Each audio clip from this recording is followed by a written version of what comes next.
life growing up. You don't miss the beginning bit, but the slides are there, you can keep them. But it was really focused on you, because I want you to achieve what you want. So if you want to be a footballer, don't let no one tell you you can't be a footballer, because your school teacher will probably tell you that.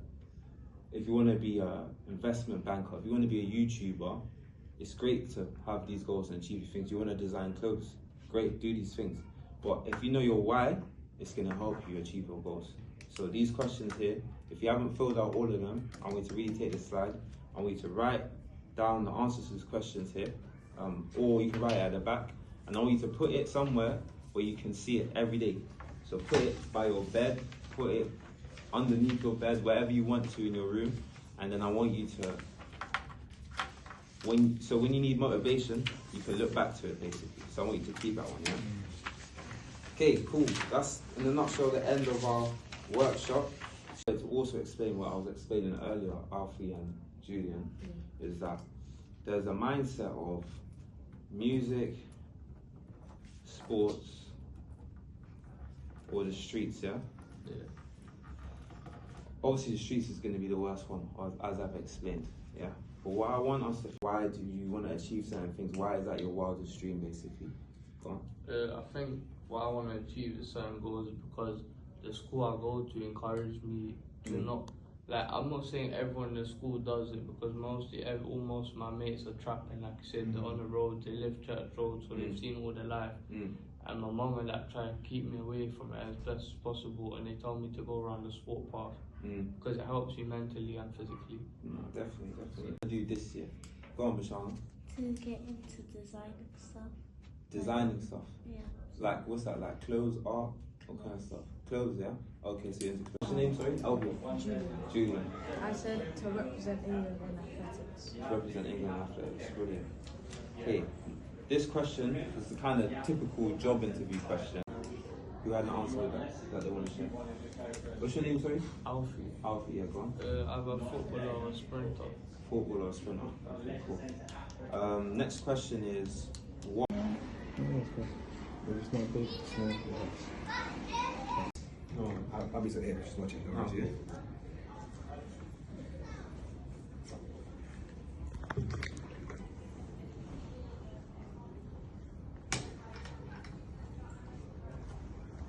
Outside, I don't see Nines outside, so they would look up to Nines because we would go in halls and church road after school, and we were seeing him, so we're seeing live in the flesh what he has, how he's making. But I always had a bigger mindset. I wanted to be almost like bigger than that.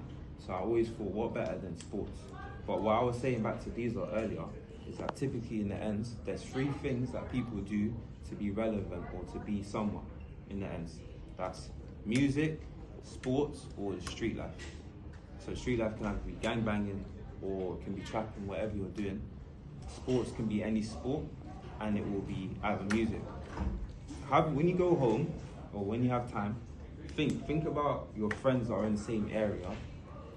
Have a think about what they do, what you do, and I bet you, hands down, if you live around this area, you go to school around this area, you notice that all 3 of you do similar things due to how you've been raised in a similar society, if that makes sense. So, okay, cool. Looking up was Usain Bolt, hands down. There's a reason why I did track. There's a reason why I spent most of my life trying to be an athletic star, basically. So I looked up to Usain Bolt coming up. So the reason why I wanted to speak to you about role models is I looked up to Usain Bolt.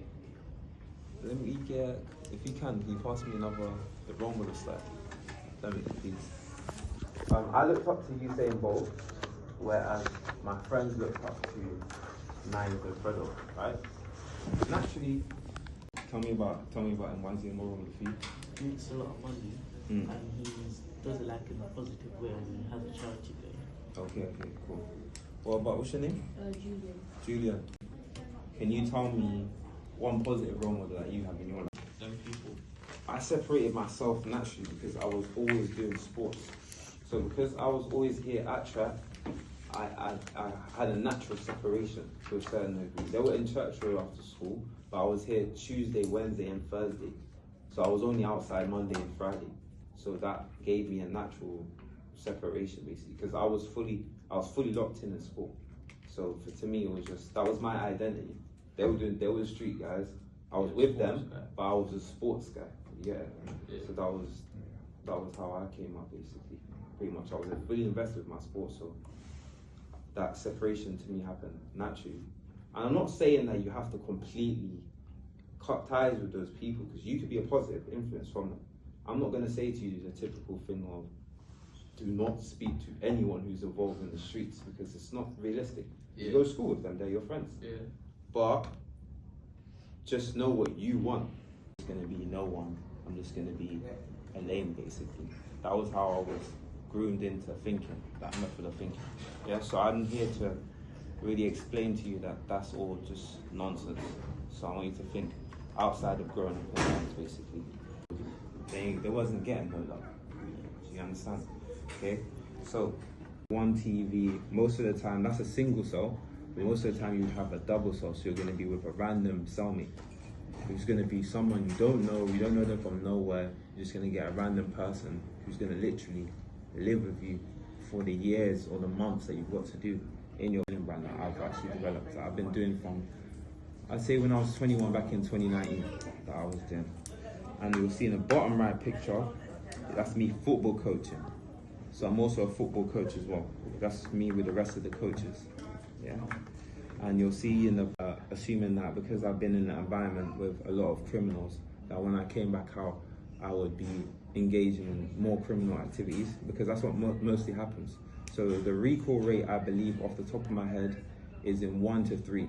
So there's 3 of us here right now, right? If we were all in prison, there's a 100% chance that one of us is going to get recalled within the next year. That's mostly likely how it goes, because you get these conditions that are really difficult, and it's really easy for them to recall you, basically. Okay, so I experienced a lot of judgment, and I had to overcome that and stay focused on what I'm doing. Because a lot of what happens is when people judge you, say I say to you, oh, if I'm always telling you that you're rude or you're always a certain way, sometimes your mind can trick you into making you think that you might as well be rude, because that's what everyone's calling you. That's what everyone's describing you as. So I experienced a lot of that judgment. Made me think, oh well, I might as well do what I was doing before anyways, because that's what everyone expects from me. But I reflected on myself, and I had to look at what I really wanted long term and the bigger picture. Okay. Second thing I wrote down there, you'll see I wrote overwhelmed. So it's really hard to describe this. If you're spending about 22 hours in a cell every day, right, and then you haven't seen your family, you get 2 visits. You get about 2-3 visits a month, 3 if you're lucky, yeah. You haven't really seen your family much. I hadn't seen my sisters in about a year, right? So when you come back home, you're excited to see everyone, but everything feels a bit weird or unusual to you. You keep your little cousins are grown, everything's a bit different. So I was really overwhelmed. It was like I kind of wanted to just run back to myself for a little bit. Like the change was a bit drastic for me to embrace. And there were obviously a lot of changes in my life, because I was actually working before I got sentenced. Sorry. Contact this. And then I lost my job. So I had to try and get another job. So I was working in retail at a store called Lids, and then I lost that job. Couldn't go back there because of that judgment. They wouldn't take me back because I had been sentenced, okay, because I went to prison. So I had to find a job like construction where they don't care about your criminal history.